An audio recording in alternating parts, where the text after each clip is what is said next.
Buenas noches, señora concejala de Cultura, gracias por su presencia, miembros de la Junta Directiva de la Económica Amigos del País y de la Fundación Caja Badajoz, promotores y al mismo tiempo soportadores del coste de estos actos y de muchos de la Económica, muchas gracias. No sé dónde está el presidente de la Fundación, bueno, habrá salido, pero muchas gracias, Emilio, tú que estás ahí en su representación.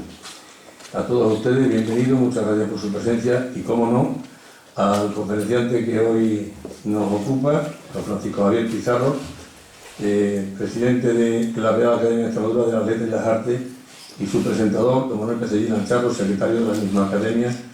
Bienvenido, buenas noches, muchas gracias.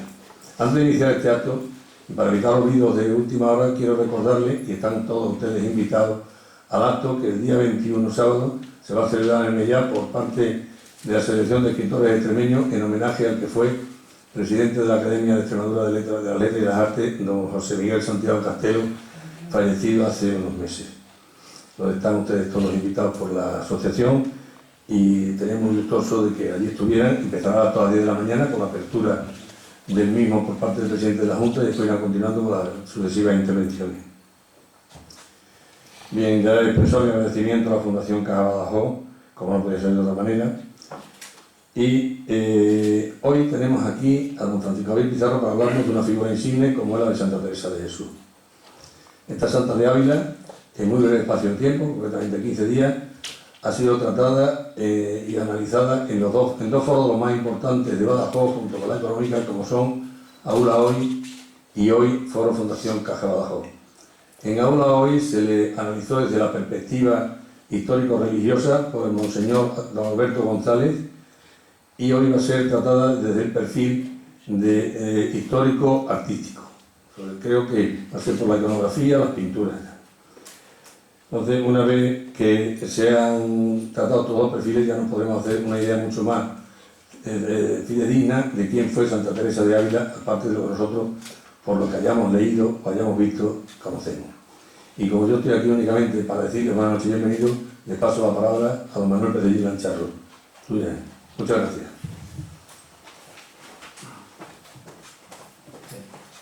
Buenas noches.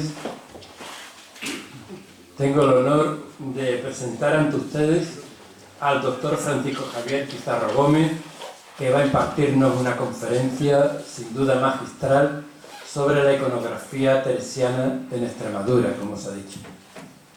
El doctor Pizarro acaba de regresar de México, donde ha pasado un par de semanas dando diferentes cursos y ponencias sobre la misma cuestión que él domina exhaustivamente.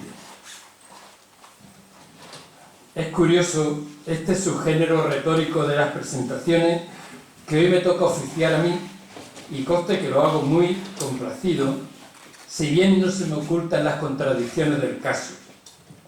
Sería lógico que un presentador realzara por sus virtudes, cualidades o valores a la personalidad o a la cosa que le toca presentar. Por ejemplo, Messi o Ronaldo, un perfume, Nadal algún turismo, Arguiñano una receta gastronómica o la Campbell cualquier pieza de lencería. Y no es este el caso. Yo soy catedrático de instituto, el conferenciante es catedrático habilitado de la Universidad de Extremadura en Historia del Arte. Él es, como se ha recordado, director de la Real Academia de Extremadura. Yo soy solamente el secretario de esta honrosa institución.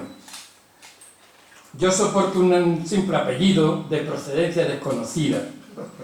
Él lleva uno extremeño de indudable prosapia, Pizarro, y no sé si en sus múltiples viajes por Hispanoamérica le habrá servido más de ayuda o de perturbación. Él es más joven que yo, nació el año 1954 y desde luego es más alto y tiene una voz mucho mejor timbrada que la mía, como veréis. Ya en serio, dándole la bienvenida a esta casa más que presentándolo, quiero recordar algunos méritos de nuestro orador, y créanme que no los voy a agotar, aunque la nómina va a ser intensa. El doctor Francisco Javier Pizarro ha sido secretario de la Facultad de Filosofía y Letras de la Universidad de Extremadura, director de la revista Norva Arte, el magnífico anuario de nuestra universidad, uno de los que saca la universidad, director adjunto del Centro de Estudios y Cooperación con Iberoamérica, el CEXI, desde 1993 a 2003, presidente de la Sociedad Española de Estudios Emblemáticos, desde 1994 a 1999. Entre el 2006 y el 2014, delegado de los Reales Sitios en Patrimonio Nacional, coordinador general del proyecto Yuste 2008, académico correspondiente de la de Bellas Artes de Santa Isabel de Hungría, como sabéis está en Sevilla, y la de San Fernando, está en Madrid. Investigador principal de proyectos como el estudio de la arquitectura berlinal mexicana, el monasterio de Yuste o Arias Montano. Responsable de la Cátedra UNESCO Comunidad Iberoamericana y, por terminar con el número 10, podría haber puesto más, director científico del Centro Superior de Estudios Novohispanos de la Universidad de Puebla, México, que él visita con frecuencia.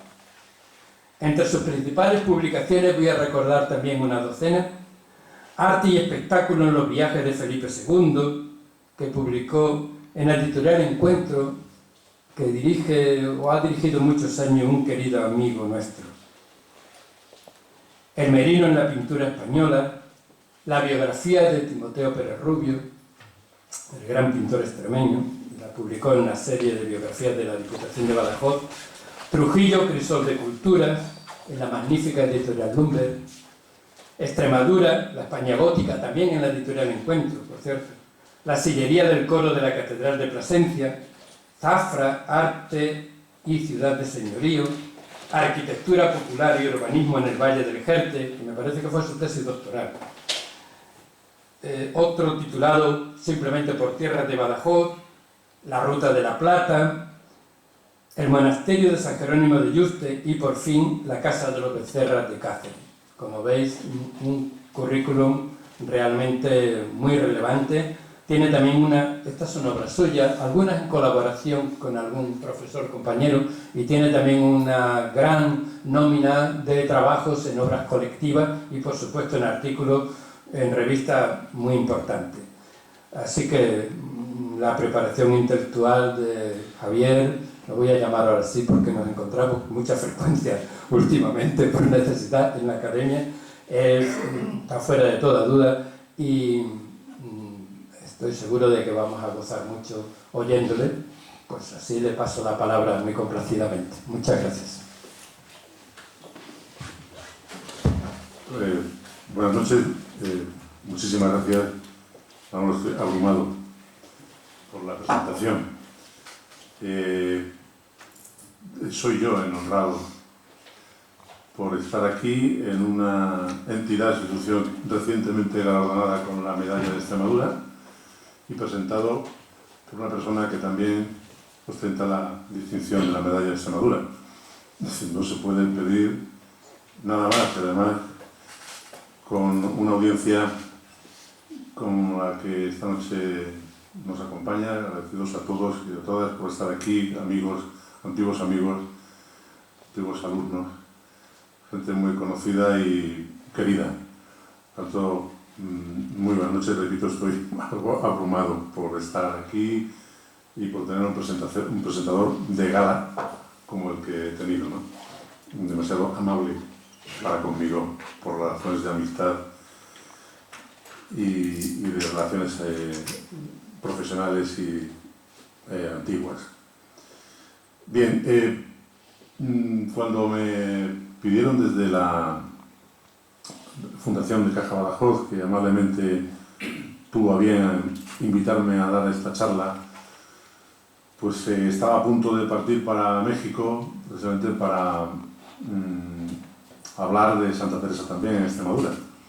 en un congreso internacional que organizaba la Universidad de Navarra, en Puebla, en México. Y esto que hoy les voy a presentar es fruto de esa investigación que les voy a decir, pues es un acercamiento circunstancial por el año en el que nos encontramos. Mi dedicación no ha sido hasta ahora la santa, pero creo que a partir de ahora sí lo va a ser. Ya no será circunstancial porque mi dedicación al arte extremeño siempre fue tangencialmente a Santa Teresa como a San Pedro de Alcántara y como a otros santos y santas que tienen directo o indirectamente que ver con el arte extremeño. Y fruto de esta necesidad de investigar y presentar algo novedoso y no repetir lo que tantas veces se había dicho en los libros, en los artículos sobre la presencia de la santa en el arte extremeño, pues visité los enclaves de la región donde la santa está presente y me pude llevar la sorpresa, alguna sorpresa agradable, muy agradable, que es lo que hoy voy a presentarles. Realmente la presencia de la Orden Carmelita, como bien saben, no es especialmente destacada en la región. Otras órdenes, la franciscana especialmente y la jerónima, pues eclipsaron la presencia de la Orden Carmelita y solamente a partir de la beatificación en 1614 y la canonización en 1622, a partir de esas fechas es cuando encontramos un eco importante de la iconografía, de la imagen de la santa en el arte extremeño. Vamos a ver algunos ejemplos de arquitectura para ver en qué contexto nos vamos a ver las obras de pintura y escultura que después vamos a ver, y después nos centraremos en el arte plástico, las artes plásticas, la escultura y la pintura. Por lo que se refiere a la arquitectura, bien, hay que tener en cuenta no solo los conventos de la orden que se fundan en la región. En el mapa de la geografía regional encontramos además una línea que he trazado entre Plasencia y Fuente de Cantos, porque hay una relación causal que ya veremos entre las tres fundaciones. Hay un patrimonio arquitectónico que no es especialmente vistoso, salvo algunas excepciones, como el caso del convento de Plasencia, o el convento de aquí, de Nuestra Señora de los Ángeles. Y analizaremos también la obra de pintura y escultura, que en general no es una obra vistosa, salvo excepciones también, como el caso de la obra de Gregorio Fernández, que veremos en Plasencia, pero sí presenta novedades excepcionales. Hay ejemplos en el arte extremeño dedicado a Santa Teresa que son obras únicas en el arte peninsular e incluso en el arte universal, y no estoy exagerando con lo que digo. Bueno, repito, no son muchos los conventos, como podemos ver, que se fundan en territorio extremeño, aunque la presencia en Extremadura de la Orden Carmelita Descalza siempre fue muy valorada y muy apreciada por las autoridades eclesiásticas, por la población en general. Tenemos en cuenta la cercanía también de Ávila con la región y el hecho de que solo 160 kilómetros separan Plasencia de Ávila. Y esto ayudaría también a esa supuesta presencia de la propia santa en Plasencia para examinar los terrenos, el solar en el que después se iba a construir el convento de Carmelitas Descalzas en Plasencia. La introducción del culto a Santa Teresa en Plasencia, que es por donde quisiera empezar por este convento, se debe a este personaje que tenemos aquí en la imagen, que es Sancho Dávila y Toledo, cuya personalidad fue analizada por don Pedro Rubio y algún autor más importante, en fin, desde luego de quien les está hablando para ocuparse de la figura de estos personajes, ¿no? Sancho Dávila era además pariente de la santa y autor de obras de interés como esta veneración de las reliquias y además participó en el proceso de beatificación de Santa Teresa.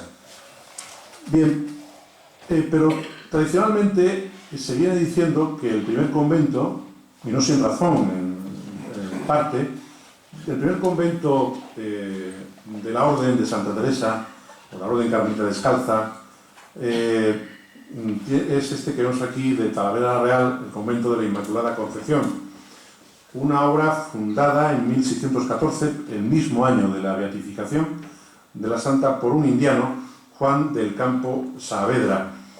Juan del Campo Saavedra era original de esta localidad de Talavera la Real.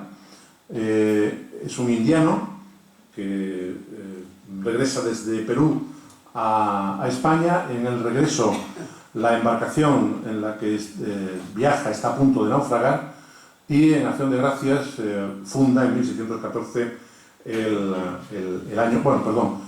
concede la financiación y el acta fundacional en 1614, y en 1616 es cuando es autorizada por el obispo de Badajoz la fundación.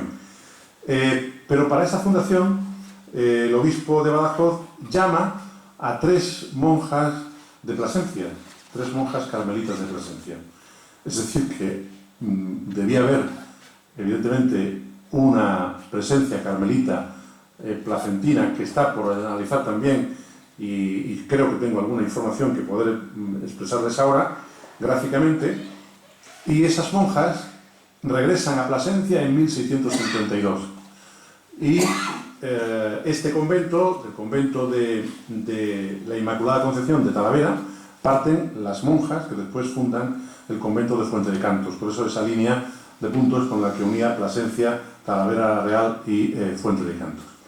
Pero es interesante que este convento además tiene una vocación americanista, no solo por la fundación, que acabo de decirles, sino también por el hecho de que el que fuera arzobispo de Guadalajara, el Guadalajara mexicano, y obispo de Manila, o al revés, arzobispo de Manila, perdón, y obispo de Guadalajara, don Diego Camacho y Ávila, de nuevo el apellido Ávila, que también ha sido analizado además por don Pedro Rubio y Merino, un libro absolutamente importante para ver la figura de don Diego Camacho. Bueno, pues este arzobispo de Manila, es benefactor de este convento, y en 1709 entrega una serie de obras de orfebrería religiosa, vinajeras, cálices, campanillas, etc., porque 2 primas suyas son hermanas en este convento. En el cuadro que vemos al lado, un cuadro de Lucenqui, no de demasiada calidad, de Antonio Lucenqui, no de Rafael Lucenqui, se muestra al benefactor del convento a ese lado, y junto a él, enmarcando la figura de Santa Teresa como escritora, a don Francisco Camacho, su hermano, que era prebendado de la Catedral de Badajoz. Bueno, los conventos carmelitas de Extremadura son fundamentalmente urbanos, inmersos en la trama urbana, como este que vemos en Plasencia. Se mimetizan además mucho con la arquitectura popular del entorno, como es el caso del convento de Plasencia, en que esa mampostería y sillería granítica forma parte del entorno en el que está inmerso. Hay una gran mímesis arquitectónica de los conventos, pero son todos muy modestos, salvo este, que es una obra de una gran envergadura, como ven. Pero en las excavaciones, este es un plano de esas excavaciones que recientemente se han llevado en el convento Carmelito Descalza de Plasencia, se han descubierto las huellas de una posible fundación previa a la de 1728, que es el que vemos ahora mismo. Posiblemente las monjas carmelitas, que proceden de Plasencia para ir al convento de Talavera, puedan ser de ese primitivo convento que debió existir en el mismo solar que el que se conserva actualmente. Bueno, esta es la portada de este noble convento de los carmelitas de Plasencia, pero en general los conventos de la orden en Extremadura son muy modestos, sobrios, como los claustros como este de la Inmaculada Concepción de Talavera la Real, o este de aquí de Nuestra Señora de los Ángeles de Badajoz, claustros sencillos, sobrios, propio de esa austeridad, de esa sobriedad que la Orden Carmelita Descalza inspiraba desde la fundación de la Santa de Ávila. Las iglesias también, de una gran sencillez, como el que tenemos en Fuente de Cantos, o el convento de Talavera la Real, y solamente el convento de Nuestra Señora de los Ángeles de Badajoz se sale de esta norma de la sobriedad, no tanto en el exterior como vemos, en la calle López Prudencio, sino también en el interior. En el interior hay una ruptura de esa norma que les estoy diciendo, define la arquitectura de la Orden Carmelita. Recordemos que este convento, este monasterio, se funda sobre un antiguo beaterio del siglo XVII y que lo funda Amador Merino Malaguilla, como saben, el obispo de Badajoz desde 1730. Merino Malaguilla es además un obispo especialmente proclive a la fundación de monasterios y a la dotación de monasterios y también al arte. Es un mecenas de las artes. Antes de llegar a Badajoz, a la sede episcopal de Badajoz, había promovido la fundación de la iglesia parroquial de San Cristóbal del Arevalillo, que nunca pudo ver concluida porque unos años después se tiene que trasladar a Badajoz, y tiene además una presencia destacada también en la orden en Extremadura, puesto que en 1736 el mismo obispo bendecía el convento de Carmelitas Descalzas de Zafra, también en un antiguo beaterio dedicado a los mártires San Fabián y San Sebastián. Pero,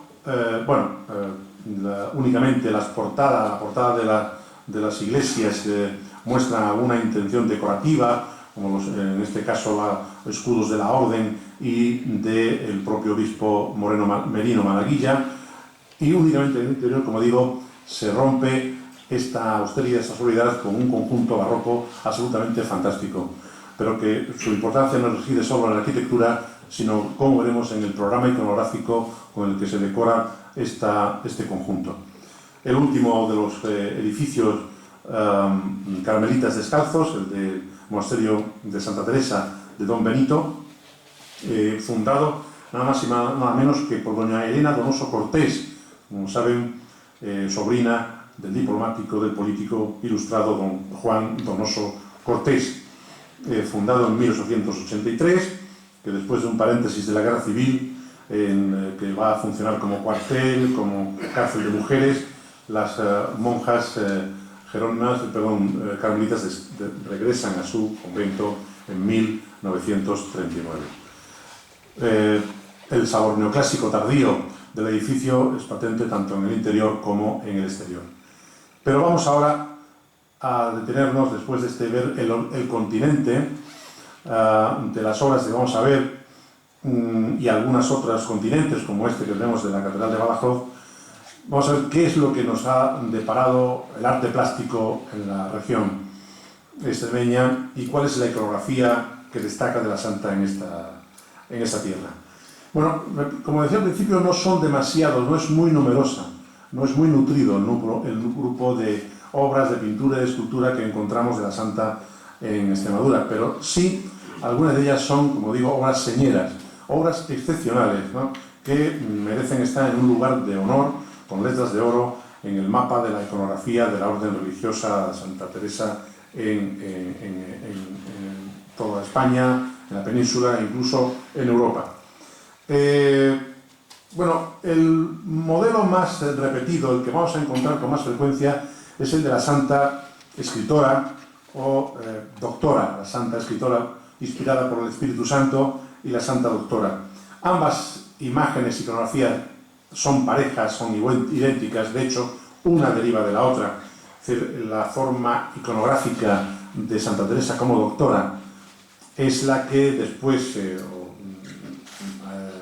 funde, se condensa finalmente en la de escritora. Bien, es verdad, como también saben, que la proclamación de Santa Teresa como doctora no se da hasta 1970 por el Papa Pablo VI, pero el arte se había hecho eco antes de la proclamación como doctora de que Santa Teresa era doctora de la Iglesia sin serlo oficialmente. El retablo mayor de la Catedral de Plasencia nos muestra una imagen de gran interés, que es además de Gregorio Fernández, ¿no?, que fijó la iconografía en imágenes como esta. Gregorio Fernández es el escultor, el artista que más aportó a la iconografía teresiana y además que con modelos iconográficos más novedosos. Y fijó desde luego con obras como esta, que procedente del convento de Nuestra Señora del Carmen de Valladolid, en el Museo de San Gregorio, del Museo Nacional de Escultura en Valladolid, el tipo iconográfico de la santa escritora. La santa de pie, o sentada, pero en la escultura se representa de pie, el cuerpo entero, aunque también hay bustos, como veremos en Guadalupe, con hábito de color castaño, la toca blanca, el manto blanco abrochado al pecho, el velo negro, las sandalias que a veces se asoman bajo la túnica, el libro en una mano, la pluma en la otra, y cuando procedía, cuando se podía, en el caso de los relieves o autorrelieves, el Espíritu Santo cerca de la imagen de la santa. Bien, pues ese modelo es el que encontramos en el retablo mayor de Gregorio Fernández, de Alonso Balbás, ¿verdad?, el entallamiento, ¿no?, de la obra y de la escultura de Gregorio Fernández, en una obra singular, como sabemos, en el arte español de todos los tiempos. Obra señera de la plástica española del siglo XVII y una obra fundamental con la que el Cabildo catedralicio de Plasencia quiere vestir un interior de una nueva catedral placentina. Y lo hace, desde luego, con el mejor escultor. En este momento aparecía el panorama artístico español de este momento, del primer tercio del siglo XVII.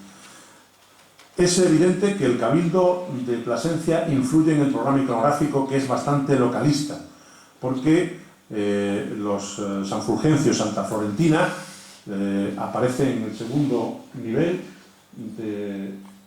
del retablo, enmarcando a las figuras de San Joaquín y Santa Ana y el relieve central de la Asunción de la Virgen, el grupo fundamental que da nombre además a la Catedral de Plasencia.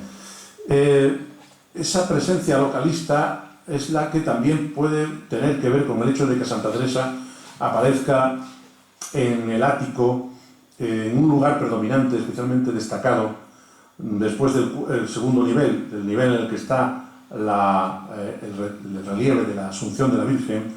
Este es el segundo nivel más importante, el que está el ático. Y ahí está haciendo pareja, como ven, con San José, enmarcando el Calvario. La presencia de Santa Teresa en este lugar predominante, casi sustituyendo a la Virgen, de alguna manera, en esta composición, pero la Virgen ya aparece no solo en el relieve que está bajo ellos, sino también en el Calvario. Por lo tanto, de alguna forma estaba justificado, pero no solo por esto. Es decir, la justificación no está en esto, sino en que la presencia de San José y de Santa Teresa, como saben, es una relación estrecha. Hay varias razones que explican que esta composición sea esta así, es decir, que San José y Santa Teresa formen parte del lugar predominante. En primer lugar, como veíamos al principio, la presencia del culto a Santa Teresa en 1628 por el personaje que les comentaba, don Sancho Dávila y Toledo, la posible presencia, aunque no está documentada, de Teresa de Jesús en Plasencia para inspeccionar el solar en el que después se levanta en 1728 el convento. Hay razones de peso para justificar ese localismo, también placentino, a la hora de disponer la figura de Santa Teresa en un lugar predominante. Pero si no fueran suficientes estas razones, hay que tener en cuenta que San José y Santa Teresa forman parte de un relato místico, de un relato cultural, de un relato cultural también, iconográfico, realmente singular. No es excepcional que en retablos dedicados a San José aparezca Santa Teresa, como el que había, por ejemplo, en Berzocana, donde existe en Berzocana, con una imagen de una escultura de Santa Teresa. La especial devoción de la santa a San José tenía que ver con su enfermedad, que ella atribuye que sana por intercesión de San José, y decía que había que pedirle cualquier cosa que le pidiéramos a San José, seríamos concedida, ¿no? Hay, de hecho, parejas escultóricas como la que hace Gregorio Fernández para el retablo de la Concepción de Valladolid, pareja también, como encontramos aquí en Badajoz, estos dos cuadros, ¿no?, realizados en la misma mano al mismo tiempo, que forman pareja, y no es casual, y eso produce una cierta asimilación iconográfica entre la Virgen y Santa Teresa. Y es muy interesante esa simbiosis icónica que se produce, por ejemplo, en la Piedad de Gregorio Fernández, que dotando a la imagen de la Virgen de una cierta imagen teresiana, y que encontraremos después, en el caso de la pintura contemporánea de Beatriz Barrientos, la reproducción que hace de una iconografía que no fue muy utilizada por los artistas del momento, siglo XVII, siglo XVIII, por la confusión a que podía dar lugar, el hecho de que colocasen a Santa Teresa como una quinta angustia. Y esto tiene que ver con propios textos de Santa Teresa, ¿no? Dice, en algún momento, dice: el mismo Señor, por visión intelectual tan grande que casi parecía imaginaria, se me puso en los brazos a manera como se pinta la quinta angustia. Repito, esto no es muy frecuente encontrarlo, y posiblemente por la confusión que podía dar lugar a este tipo de iconografías, ¿no? Bueno, la Santa Doctora aparece en obras de escultura en la región, como el Monasterio de Guadalupe, en el Museo de la Catedral, perdón, del monasterio, y aquí en Badajoz, en el convento de Carmelitas Descalzas, en el convento de Nuestra Señora de los Ángeles. Esta es una obra de gran interés artístico, posiblemente traída por Merino Malaguilla desde tierras castellanas. Hay una obra de Antonio de Paz, que es anterior a esta, el gran escultor Antonio de Paz, del primer tercio del siglo XVII, muy parecida a esta obra, aunque aquí el movimiento es mucho más acentuado. Es una obra de extraordinaria calidad artística, y que se encuentra además en un retablo plenamente teresiano, porque junto la imagen aquí alojada, pero ahora las monjas han bajado la escultura a este lugar para poderla contemplar con mayor detención, y al lado está San Juan de la Cruz, y arriba nos encontramos a San José. Es decir, es un retablo que iconográficamente es bastante teresiano. Pero las muestras de pintura dedicadas a Santa de Ávila en la región son muchas, unas de mayor calidad que otras. Desde luego, la mejor de todas, aunque la imagen es la peor, es la que se encuentra en la Catedral de Coria, una obra realmente excepcional. La representación de la Santa Doctora o la Santa Escritora tiene distintas versiones, algunas más complejas que otras, y en ocasiones se acompañan de unavanitas, como la que aparece en el convento de las Carmelitas Descalzas de Plasencia. Pero sobre este tema vamos a volver después. Y algunas un poco más complicadas, como la que aparece en el convento trinitario del Vas, siguiendo el modelo que fijase Sebastián de Llanos Valdés a mediados del siglo XVII. La transfiguración de Santa Teresa no ha sido demasiado tratada en el arte de la región, siendo uno de los temas quizás más interesantes, el que más ejemplos ha dado, y los de Bernini, ¿verdad?, como el ejemplo máximo de esta iconografía, pero no encontramos en la región casos importantes, ¿no? Solamente aquí en Trujillo, en la iglesia de San Martín, precisamente un retablo dedicado a la Virgen de Guadalupe. Y esto es un dato que me interesa que retengan, porque tiene que ver mucho con lo que después con lo que quiero finalizar la exposición.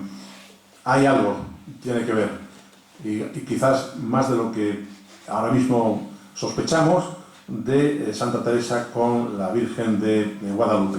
Y en este retablo de Trujillo hay un primer indicio. La vera efigie de Santa Teresa, es decir, esa representación de la santa a partir del primer retrato que realizaba Fray Juan de la Miseria en 1576 en Sevilla, solo hay, y que tantas veces se reproducen los grabados como el que tenemos en el centro de la imagen, solo hay un caso, el de los conventos dominicas en Plasencia. Pudo haber más, pero ahora mismo únicamente un retrato de la vera efigie, es decir, de ese retrato supuestamente el que Fray Juan de la Miseria realiza a partir del retrato, en realidad, retrato a lo real de la Santa en Sevilla. Y del tránsito de Santa Teresa, solamente como obra presenta, después en serie encontraremos alguna más, una sola, la que encontramos en el convento de Santa Ana, este fresco del claustro del convento de Santa Ana, aquí en Badajoz, donde se funden dos iconografías, la iconografía de la última confesión de Santa Teresa, que en este caso no es una dignidad eclesiástica e incluso asimilada a la figura papal, y el hecho de la muerte, ¿verdad?, de Santa Teresa. Se funden esas dos imágenes. Pero quiero ir un poco más deprisa para dedicarme ya más despacio a este caso. El caso de la capilla, la iglesia del convento de Nuestra Señora de los Ángeles de aquí de Badajoz. Son muy raras las series dedicadas a la santa en la pintura española. Muy pocas series. Bueno, pues una de esas series las encontramos aquí. Y es realmente, iba a decir lamentable, pero creo que voy a decirlo, que en los registros que hay dedicados a la santa, los estudios, alguna tesis leída en Valladolid, no aparece ninguna referencia a estas obras. Sí, es realmente sorprendente, porque son casos excepcionales. Repito, no hay series, no es frecuente la presencia de obra seriada de pintura en España. Bueno, pues aquí tenemos dos, nada más y nada menos, en este mismo convento. No son obras de gran calidad plástica, pero sí de gran valor iconográfico. Lo vamos a ver. Bueno, hay 4 lienzos en la capilla, la iglesia, que se sitúan en las enjutas de las hornacinas, de los retablos hornacinas de la nave, más los tondos que aparecen en el muro del coro alto. Bueno, esos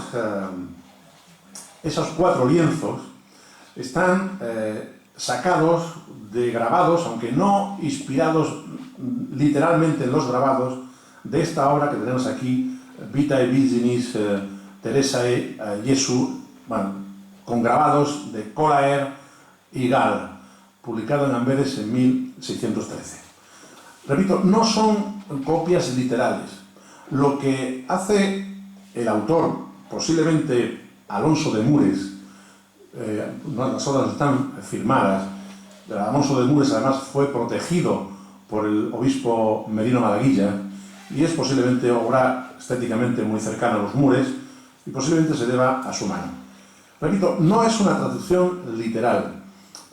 Es lo que hace el pintor, sea o no Mures, o el que encarga la serie, el obispo Merino Malaguilla, es reproducir 4 temas de la vida de Santa Teresa e inspirarse tanto en estos grabados de la obra que hemos visto como en los textos de la Santa. Y es el caso de la transverberación. Repito, no son traducciones literales del grabado, pero sí inspirado por desposorios místicos, la imposición del collar y del manto por la Virgen y San José, de nuevo San José, como saben, estos son los temas fundamentales de la vida de Santa Teresa, y San José nuevamente aparece, y la utilización de estos motivos, ¿no?, de algunos elementos, como la balaustrada, que en vez de colocarse aquí, bueno, como está, lo coloca aquí el pintor, es decir, utiliza algunos elementos, ¿no?, y los coloca a su orden, a su capricho. No hay una inspiración, una copia literal del... Y de gran interés es este, ¿no?, del tránsito de Santa Teresa. Porque aquí sí que hay no solo una relación con el grabado, que menos, sino con los textos de la propia biografía de la Santa. Y me refiero concretamente a aquel que dice: en el mismo instante y la hora de su tránsito, un árbol antes seco y casi caído y arrancado por el pie, que estaba próximo al aposento y celda de la Santa, de repente se halló florido y cargado de flores. Este texto está en la bula de canonización de Santa Teresa. Bueno, pues es el único caso que he encontrado en la pintura española con el almendro florido en la esquina. Es lo que aparece en este grabado dedicado cuando se canoniza a Santa Teresa, Ignacio de Loyola, San Francisco Javier, San Isidro Labrador y San Felipe Neri. En el recuadro dedicado a la Santa, aquí, créanme, aunque no lo vean, no he tenido una manera de ampliar más este detalle, aparece efectivamente ese almendro en flor que revive, que estaba muerto y que cuando muere Santa Teresa es el único caso que he encontrado en la pintura española con ese detalle tan interesante.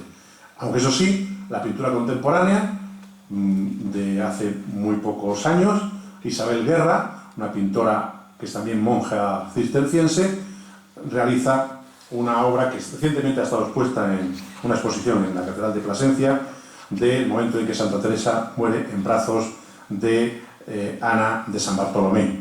Pero, repito, en la pintura antigua, la pintura barroca, neoclásica, existe ese detalle tan interesante.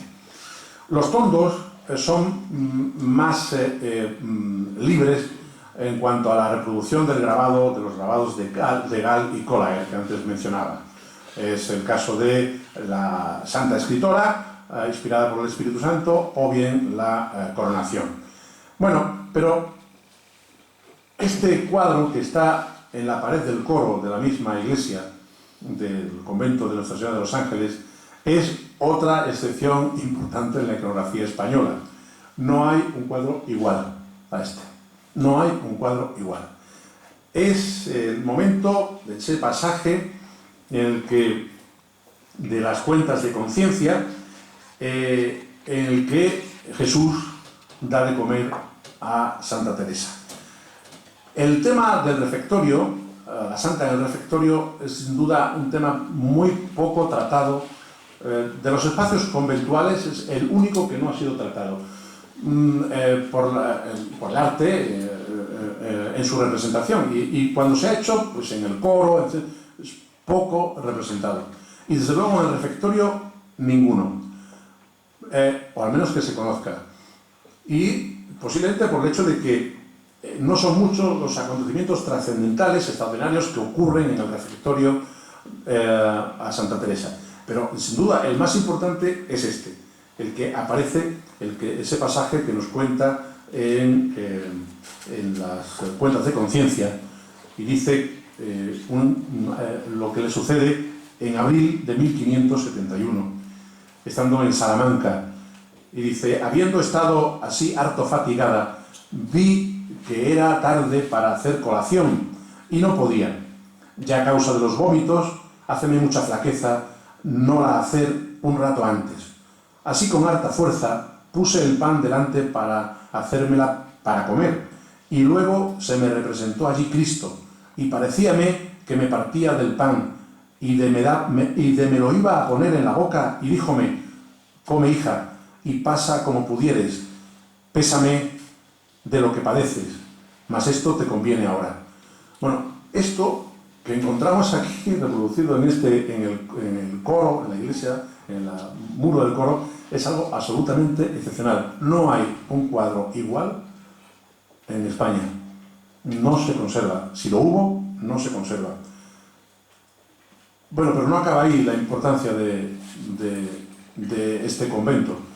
Bueno, los medallones, dedicados también teresianos, ¿verdad? San Simón Stock, San Eliseo, Santa Ángel de Bohemia, San Ángel de Sicilia, Santa Magdalena de Pazzi, son los tondos que en la iglesia conducen al tondo o al clipeo fundamental de la santa en el arco toral del presbiterio. Bueno, es todo un conjunto iconográfico absolutamente fundamental, y luego el retablo, que también es teresiano, pero por si fuera poco, en el interior, en el coro de clausura, nos encontramos con otra serie, absolutamente desconocida también para los historiadores del arte españoles que se han ocupado y que han hecho 2 tesis que yo conozca sobre iconografía de la santa, y en ninguno se aparece referencia a esto. Bueno, pues son 4 lienzos de modesta factura, de distinta mano que hace los lienzos que hemos visto en la iglesia, pero de gran interés artístico. Están sacados del libro primero de la vida de Santa Teresa. Estos temas sí que la pintura española se hizo caso de ellos, al menos de alguno de ellos. Por ejemplo, la muerte de la madre de Teresa, pues sí, realmente ha sido reproducido. Este también, cuando Teresa y su hermano Rodrigo huyen de casa y son interceptados por un familiar suyo en el puente para impedirles la huida, porque querían ir en busca de martirio, los niños. Bueno, es una imagen muy ingenua, pero Ávila aparece ahí representada con cierto lujo de detalle dentro de la ingenuidad de la obra. Santa Teresa ingresando en el monasterio de la Encarnación de Ávila, o de Santa Teresa o Teresa Niña construyendo ermitas junto con su hermano. Bueno, estos 4 lienzos del libro primero de la vida, repito, no hay una serie igual, solo hay algunas obras sueltas. Están tratados además como emblemas, es decir, aparece en la parte superior. Se ven mal porque las sillas están pegadas a los lienzos, algunos están en mal estado, alguna carcoma por ahí que está destruyendo el texto del libro de la vida que aparece en la parte inferior. Hay un mote, digamos, un emblema en la parte superior, el cuerpo del emblema y la parte inferior con el texto que explica lo que representa. Bueno, Juan García de Miranda, por ejemplo, sí realizó un lienzo dedicado a Santa Teresa construyendo ermitas, ¿no? En la Capitanía General de La Coruña se conserva el lienzo, y otra obra que también del propio artista de Santa Teresa llorando ante la muerte de su madre, que desapareció en 1934. Pero aparte de esta serie de Miranda, no hay ninguna que se conserve dedicada a la vida de la santa como esta. Pero por si faltara poco las sorpresas, ¿no? Nos encontramos con este excepcional cuadro en el acceso al locutorio, la clausura. Y este sí que es una obra ya de mayor calidad y desde luego de un valor iconográfico absolutamente excepcional. Es decir, Santa Teresa de Jesús como pastora espiritual conduciendo a un rebaño de ovejas que tiene el emblema de la orden estampado en su cabeza hacia la imagen de San José. Realmente algo absolutamente fundamental. Una filacteria sale de la boca de la santa y dice ite ad José, ir a José. Y ese texto del Génesis está haciendo una asimilación entre el José del Antiguo Testamento con el San José del Nuevo Testamento. Y es muy interesante la iconografía. La santa como peregrina, ya la hemos visto Es decir, ahí tenemos el detalle de los corderos, ¿no?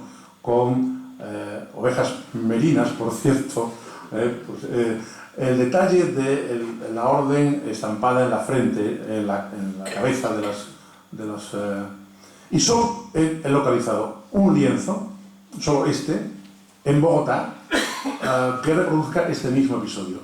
Solo encuentro este. Hasta ahora he encontrado nada más que este, en Bogotá, poco lejos.